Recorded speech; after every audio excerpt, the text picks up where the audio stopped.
Le 25 juin 1938, le premier Type 7B, le U-45, entre en service au sein de la Kriegsmarine. Le chef de la U-Boot-Waffe, Karl Dönitz, décide de regrouper les futures unités de ce modèle dans une même unité opérationnelle. L'Unterseebootsflottille Wegener est créée le même jour et est placée sous le commandement du capitaine de corvette Hans-Ernst Sobbe. Le 1er septembre 1939, par l'envahissement de la Pologne, la guerre commence. La flottille de U-Boot qui aligne 6 submersibles de ce modèle se prépare à passer à l'attaque. L'un d'eux, le dernier à rejoindre la flottille, est le U-48. En quelques mois, il va devenir l'as des U-Boot. Voici son histoire.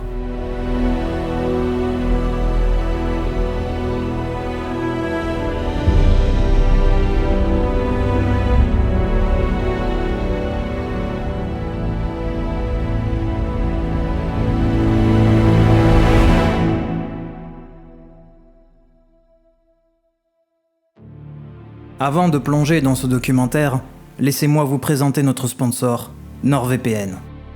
Comme un U-Boot dissimulé dans les profondeurs, il vous protège et vous permet de naviguer en toute discrétion à travers les eaux parfois troubles d'Internet. NordVPN est le VPN qu'il vous faut sur tous vos appareils connectés. Vous pourrez dire adieu aux restrictions géographiques et pourrez profiter de beaucoup d'avantages.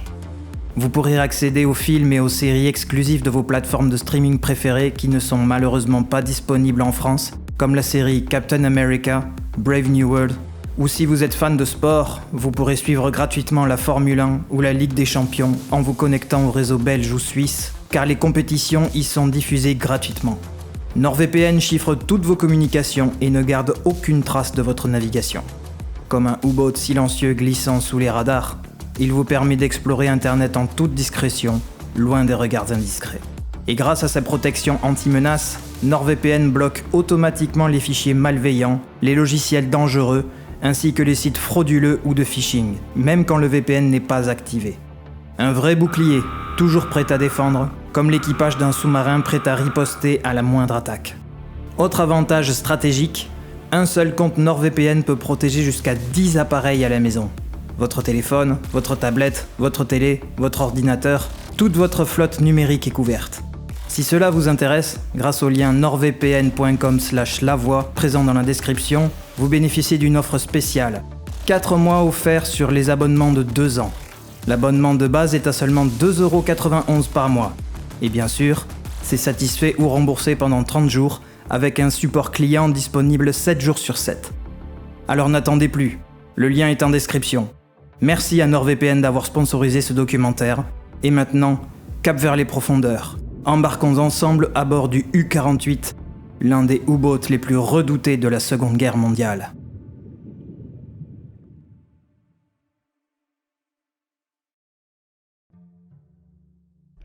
Le premier commandant du U-48 est Herbert Emil Schulze, qui est engagé dans la marine allemande depuis 1930. Il a fait ses classes à la base de Stralsund, puis est passé par le navire-école Niobe et le croiseur léger Emden. C'est sur ce navire qu'il va faire le tour du monde de décembre 1930 à décembre 1931. Il enchaîne par la suite diverses formations à terre, à Flensburg, à Kiel et à Wilhelmshaven de 1932 à 1933. De 1933 à 1936, il fera des formations en mer sur les croiseurs légers Leipzig et Karlsruhe. C'est à bord de ces croiseurs qu'il fait la connaissance de Merten et Lehmann Willenbrock, qui seront des futurs as de la U-Boot-Waffe. Schulze est promu Oberleutnant zur See, puis en 1937, il est transféré dans les armes sous-marines. Après une formation pour être futur commandant d'un U-Boot, c'est en 1938 qu'il dirige un bâtiment d'écolage, le U-2. Après ce passage obligatoire, il est enfin prêt à recevoir son premier commandement. À la fin mai, Schulze est détaché auprès du chantier naval Germania de Kiel pour réceptionner le U-48. Pendant 3 mois, l'équipage va s'entraîner en Baltique.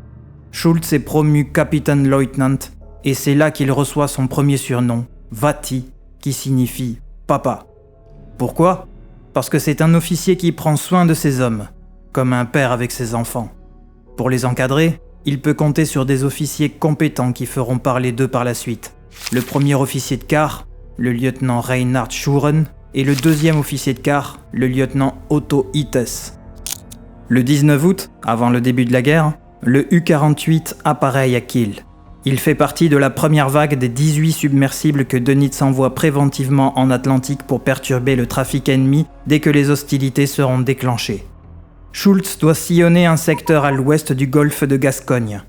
Le 31 août, il arrive à son objectif, mais il reste toujours en constante liaison radio avec ses supérieurs à terre.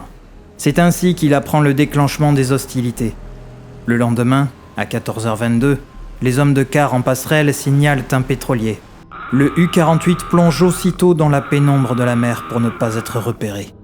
Il ne refait surface qu'à 4000 mètres du vapeur qui stoppe après quelques coups de semonce.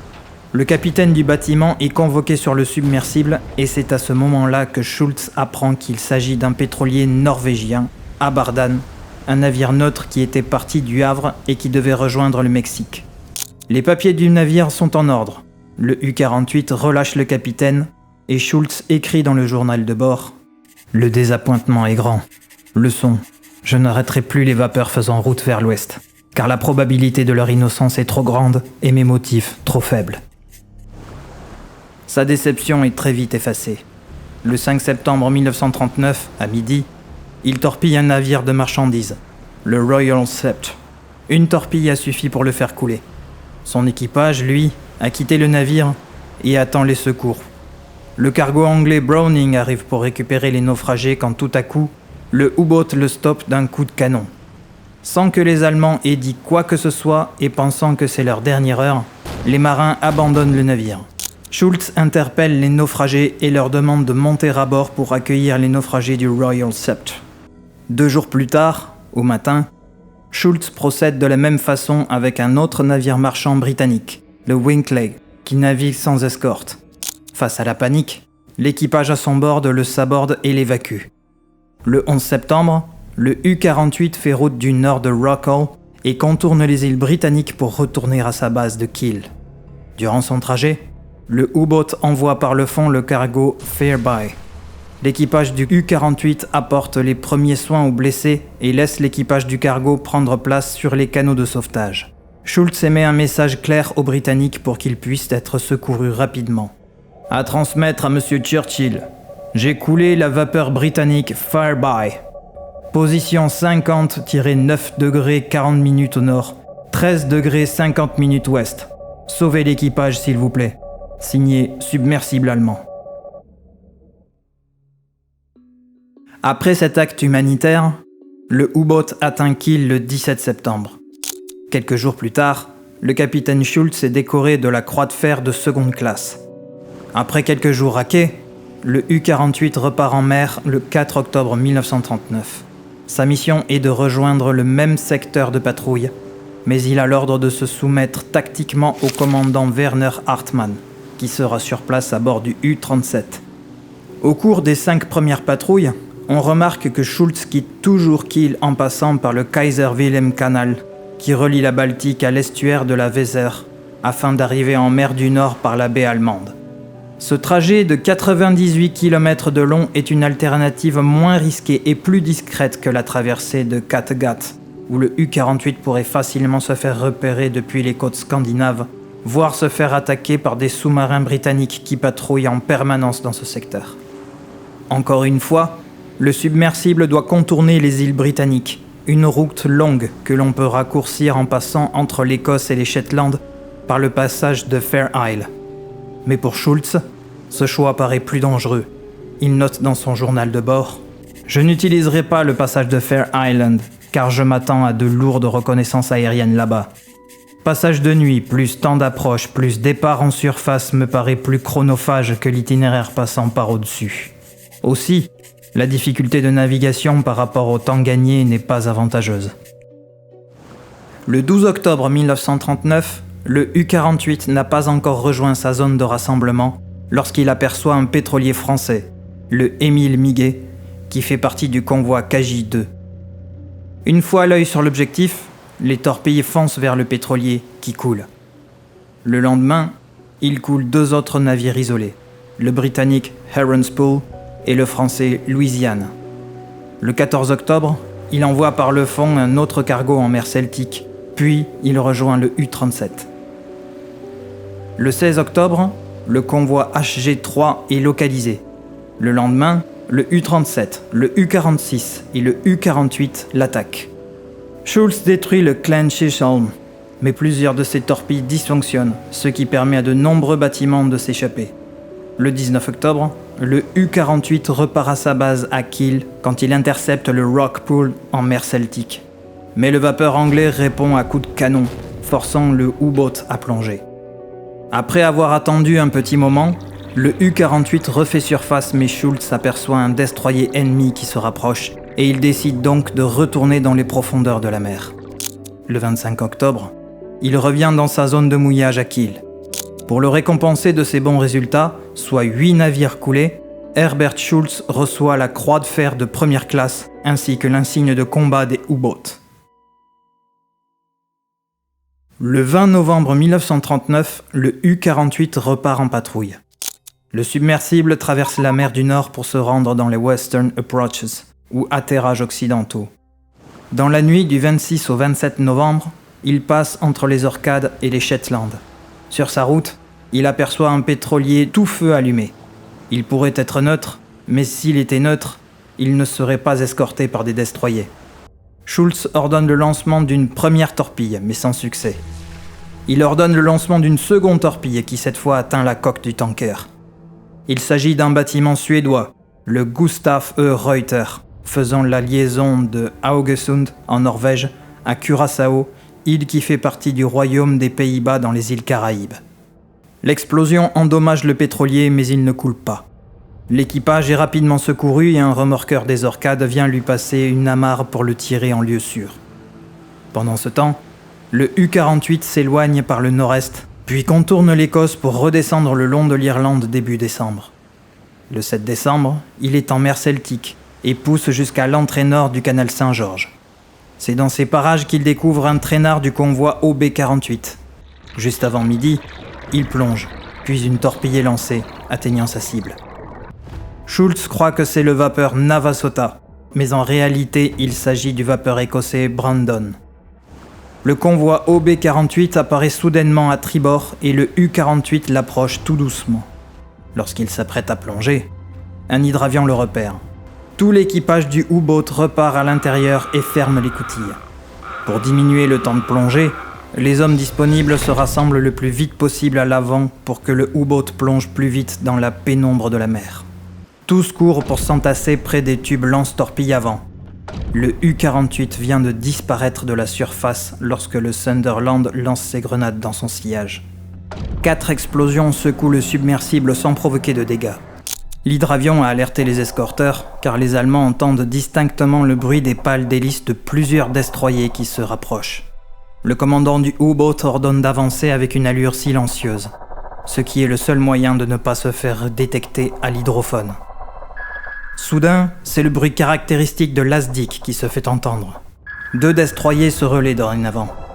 L'un d'eux s'arrête pour repérer le U-48 sous la mer, et l'autre continue d'avancer selon les indications du navire qui se charge de le repérer, puis largue ses charges.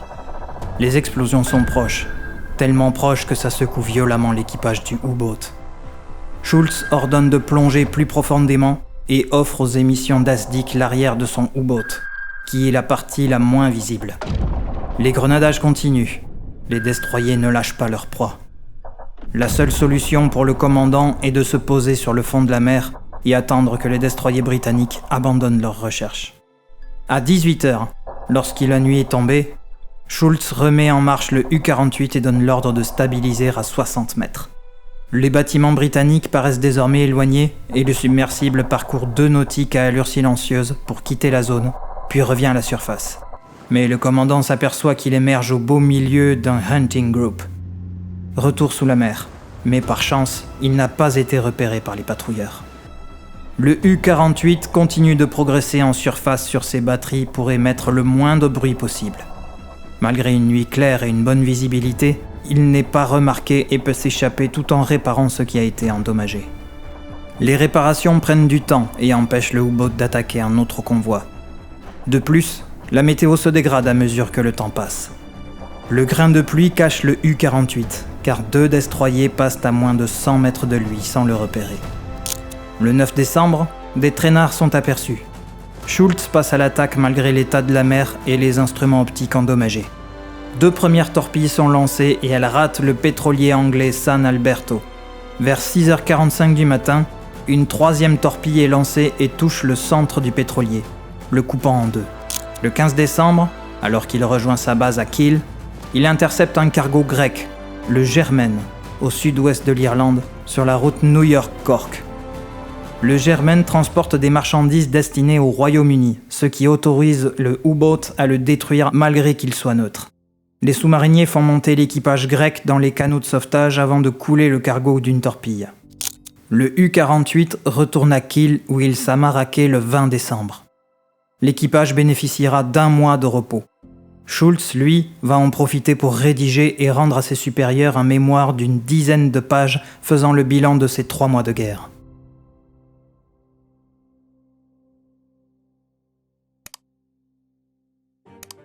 Le 24 janvier 1940, le U-48 repart en mer pour une mission de mouillage de mines au large de Weymouth, un port anglais de la Manche. Le submersible fait le tour des îles britanniques et dans la nuit du 8 au 9 février, il dépose au large de la pointe Saint-Alban ses 8 mines TMC, puis fait demi-tour pour écumer le débouché atlantique de la Manche. Entre le 10 et le 17 février 1940, il va couler 4 bâtiments neutres ou ennemis. Les 3 autres sont torpillés sans avertissement préalable. Le secteur est très proche des côtes britanniques d'où peuvent surgir des patrouilles. Mais la guerre sur mer évolue sensiblement. L'esprit chevaleresque des débuts disparaît petit à petit. Le 14 février, le U-48 torpille le Sultan Star et attire aussitôt vers lui des destroyers anglais qui vont larguer 22 grenades ASM sur le U-boat qui a plongé dans la mer, mais en vain. Schultz revient à Kiel le 26 février avec encore une fois des victoires à rajouter sur son tableau de chasse. Ayant dépassé les 100 000 tonnes de destruction, il décroche le 1er mars la Croix de Chevalier. Il est le 2e sous-marinier à recevoir cette distinction, le premier étant Gunther Prien, commandant du U-47. La 5e patrouille du U-48 correspond à l'opération Hartmut. Tous les U-boats disponibles doivent y participer. Le commandant du U-48 ouvre l'enveloppe scellée en pleine mer et doit rejoindre le 5e U-groupe au nord-est des Shetland pour couvrir l'invasion de la Norvège. Le 10 avril, le groupe a pour mission de protéger Narvik.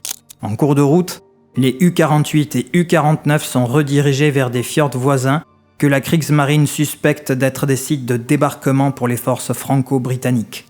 Schultz patrouille entre Bergen et Namsos lorsqu'il tombe sur les croiseurs lourds HMS Berwick, Devonshire et York au large de Trondheim.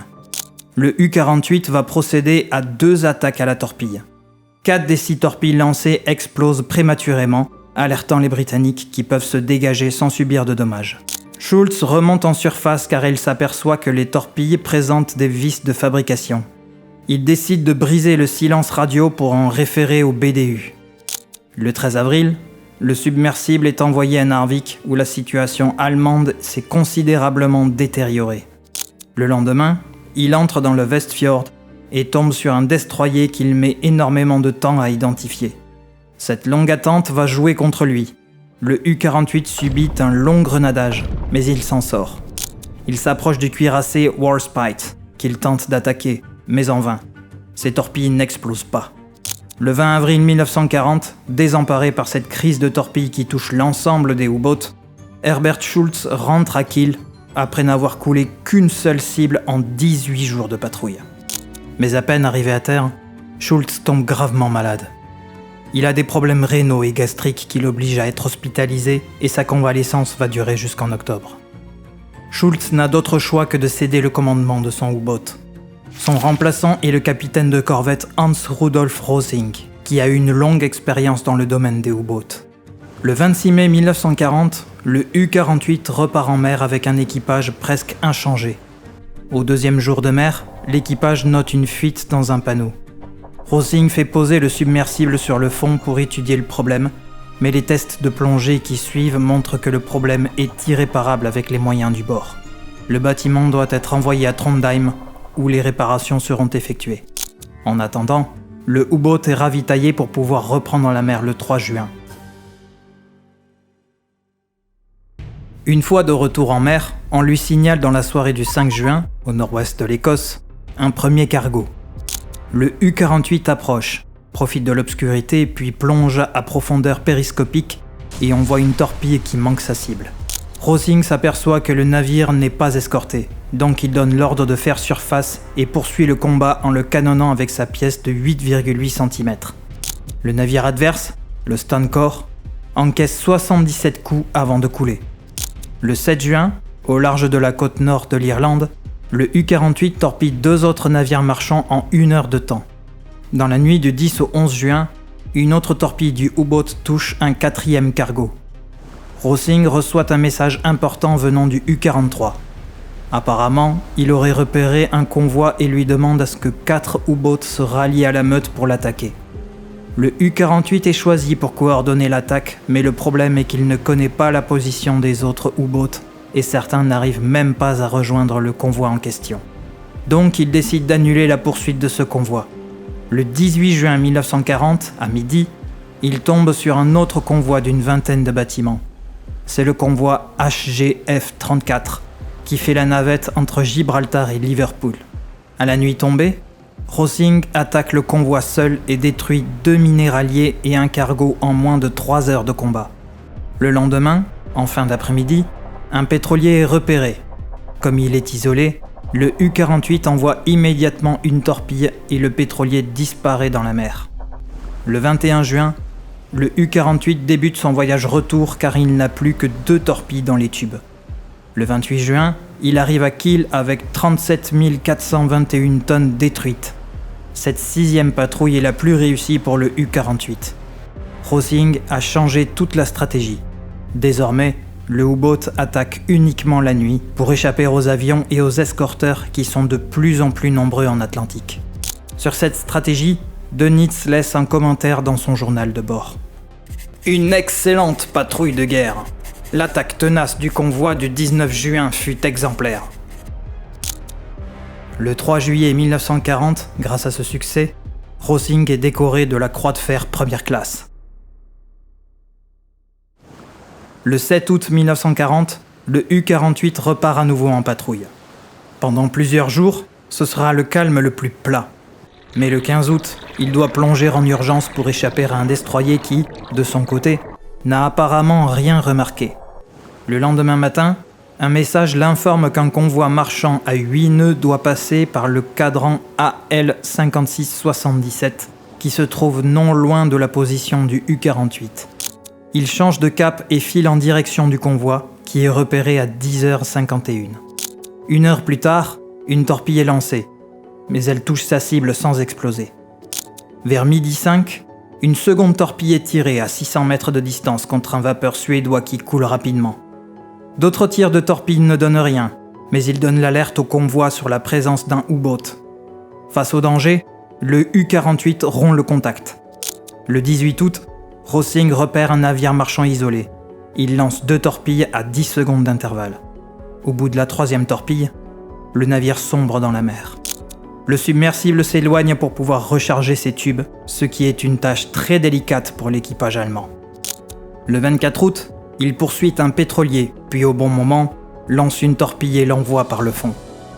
Le 25 août, les hommes de quart repèrent un convoi. « À l'avant-bâbord du convoi, une canonnière ! Le côté tribord n'est pas visible, la lune est positionnée à l'est, de sorte que l'on peut voir les parties du convoi qui sont déjà passées devant elle. Les 2 tubes d'étrave sont pointés sur un pétrolier positionné à l'arrière. » Les torpilles sont lancées à quelques secondes d'intervalle et elles touchent leur cible, toutes les 2 coulant leurs 2 objectifs. Maintenant, il faut aller ravitailler le U-48. Le BDU lui ordonne de rallier l'Orient car le port français, suite à l'invasion du 10 mai 1940, est tombé aux mains des Allemands.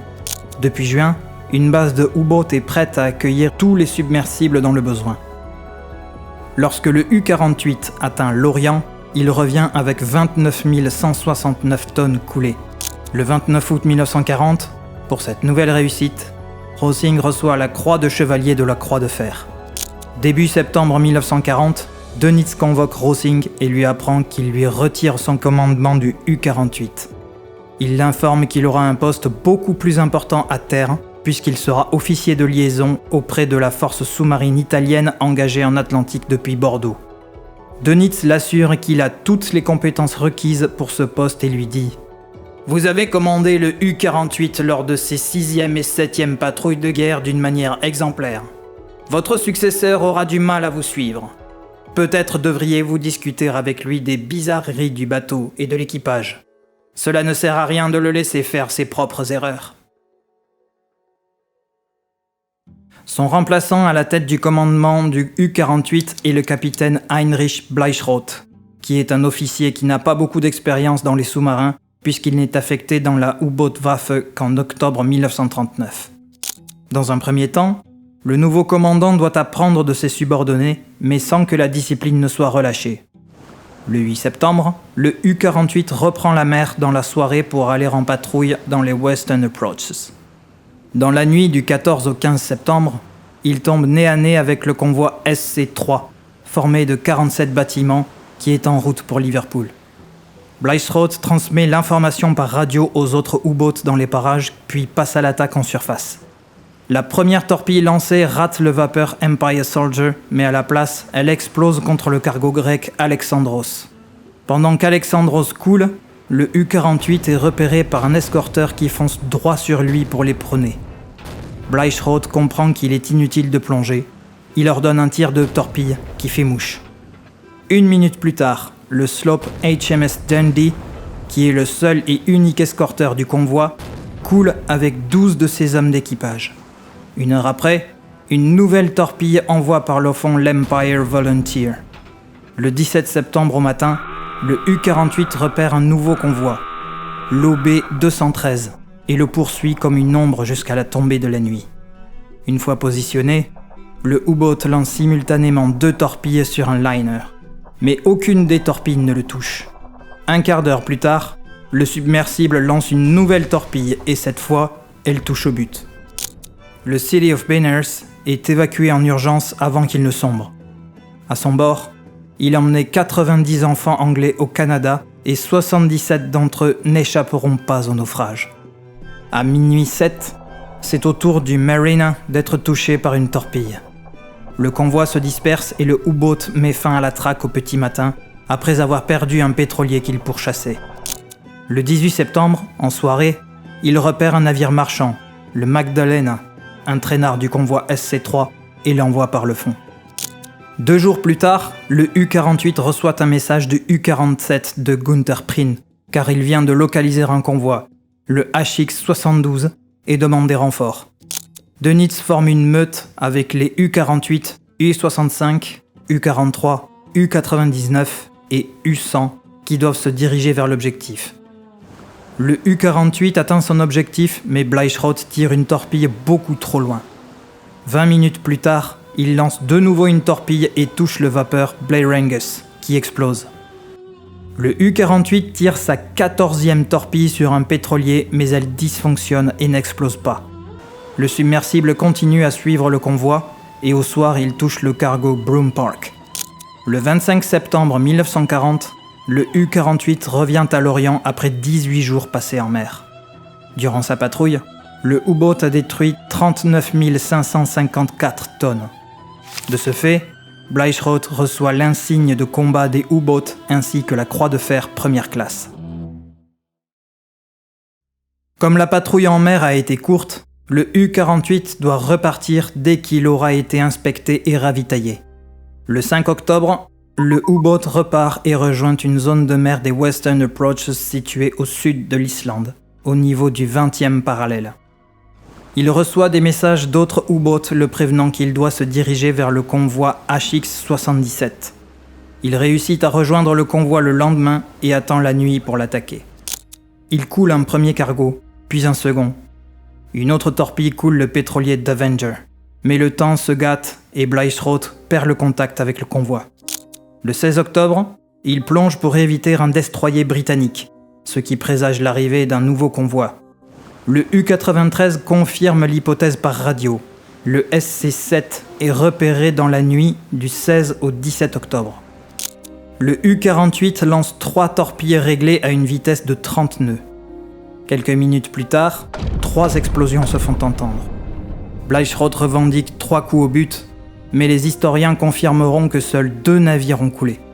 Les U-46, U-99, U-100 et U-123 rejoignent le U-48 et le convoi perdra plus de 2 tiers de ses bâtiments en 4 jours. Au matin du 17 octobre, le U-48 repère un bombardier Sunderland qui crève la couche nuageuse et fonce droit sur lui.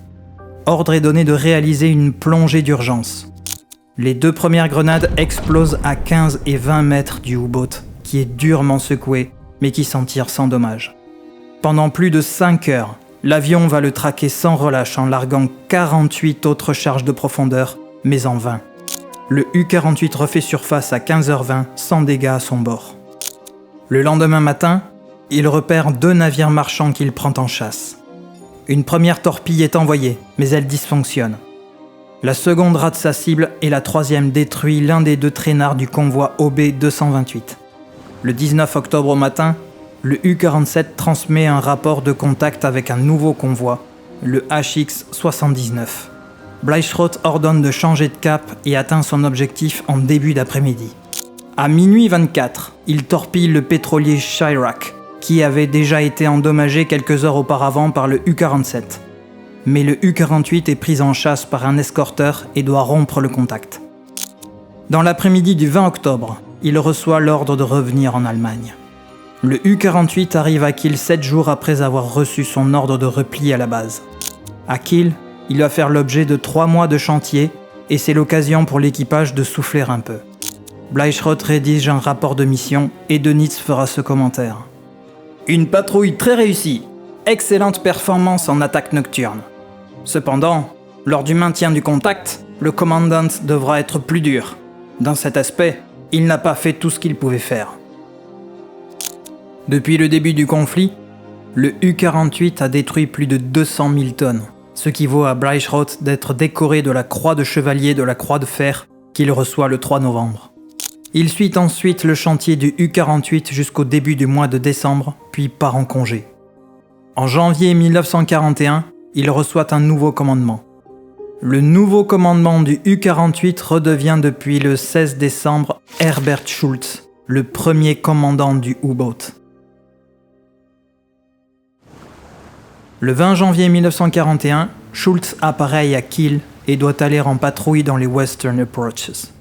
Le U-48 sillonne l'Atlantique Nord entre l'Islande et l'Écosse et le 1er février, il intercepte un traînard du convoi OB-279.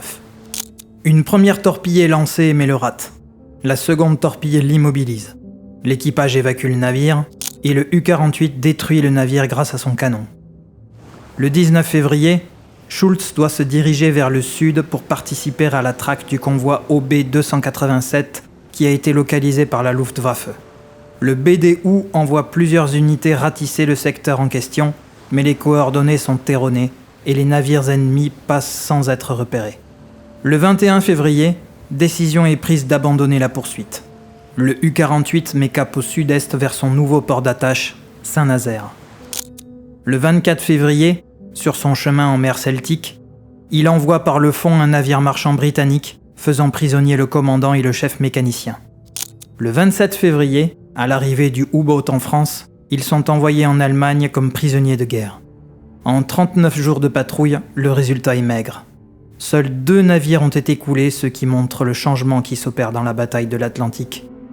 Les Britanniques sont de mieux en mieux organisés et entraînés pour lutter contre les submersibles allemands qui commencent à montrer certaines limites techniques. Le 17 mars 1941, Herbert Schulz, à bord du U-48, quitte Saint-Nazaire. Le 22 mars, le U-boat suit un cap nord-est pour rejoindre son secteur de patrouille qui se trouve au sud de l'Islande. Soudain, il est localisé par des destroyers qui le chassent immédiatement. Le U-48, plongeant dans les abysses de la mer, est légèrement endommagé par des grenades qui explosent tout près de lui, mais il poursuit sa route. Le 29 mars à 5h58 du matin, il repère le convoi HX-115 que son escorte vient de quitter. Schulz donne l'ordre de passer à l'attaque immédiatement et profite des dernières heures d'obscurité pour s'approcher au plus près. Il ordonne de lancer successivement 6 torpilles sur différentes cibles, mais le commandant doit faire face à plusieurs problèmes. Le calculateur de solution de tir tombe en panne au 3e lancement et plusieurs torpilles ratent leur objectif pour toucher parfois d'autres bâtiments. Le commandant du convoi britannique ordonne un virage sur tribord et les navires marchands doivent se mettre en défense. D'ailleurs, plusieurs d'entre eux ont repéré le U-boat et lui tirent dessus au canon. L'un d'eux va même tenter de l'éperonner. Le commandant britannique jette un nuage de fumigène pour rompre le contact. À 8 heures, le U-48 lance 2 torpilles sur 2 bâtiments très éloignés. Mais il doit replonger en urgence car des escorteurs se dirigent à toute vitesse vers le lieu des tirs. Le 2 avril, il se dirige vers l'ouest et tombe sur un cargo non escorté. Il lance une torpille qui l'immobilise puis le détruit au canon. Pour que les tirs soient les plus précis possibles, le U-48 s'approche du navire marchand qui explose, tuant 21 membres d'équipage, mais endommageant par la même occasion le U-boat. Les dégâts sont tels que la patrouille est écourtée et Schultz atteint Saint-Nazaire le 8 avril. Herbert Schultz ne reprend la mer que le 22 mai 1941. Dans la nuit du 24 au 25 mai, après être passé en Atlantique par le détroit du Danemark et avoir coulé le HMS Hood, le cuirassé Bismarck se retrouve isolé en haute mer, traqué par l'ensemble de la Home Fleet. Il doit rejoindre par ses propres moyens le golfe de Gascogne où, à cette période de la guerre, la Royal Navy ne risquerait pas ses bâtiments. Le 26 mai, la Kriegsmarine déroute 8 U-boats patrouillant ou transitant dans les alentours. Le U-48 est l'un d'eux et il reçoit l'ordre de rejoindre ses congénères à un point de rendez-vous situé à 450 nautiques de Saint-Nazaire pour former une ligne de patrouille qui ira à la rencontre du Bismarck. Mais une puissante tempête met subitement fin au plan. Les unités ne parviennent pas à arriver sur place avant la destruction du cuirassé le 27 mai au matin. Avec les U-73 et U-108, le U-48 recherche des survivants, mais sans succès. Du 2 au 8 juin, le U-48 intègre la meute ouest, sillonnant un secteur situé au nord des Açores. Le 3 juin, Schultz endommage un pétrolier, puis du 5 au 12 juin, il va couler 4 bâtiments ayant quitté leur convoi. Le submersible contourne ensuite les îles britanniques par le nord et fait escale à Bergen, puis revient à Kiel le 21 juin. Pour Schultz et son U-boat, le U-48, c'est la fin des opérations au front. Le U-48 rejoint une formation décollage, tandis que son commandant est comblé d'honneur.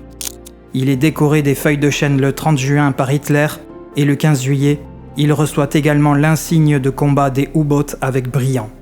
Le U-48 aura détruit au total 328 414 tonnes. Il aura réussi à débusquer les navires britanniques et français dans leur ombre. Les U-boats ont marqué la légende dans les mers en agissant tels des meutes de loups. Le U-48 aura été l'un d'eux, marquant les mers de son empreinte.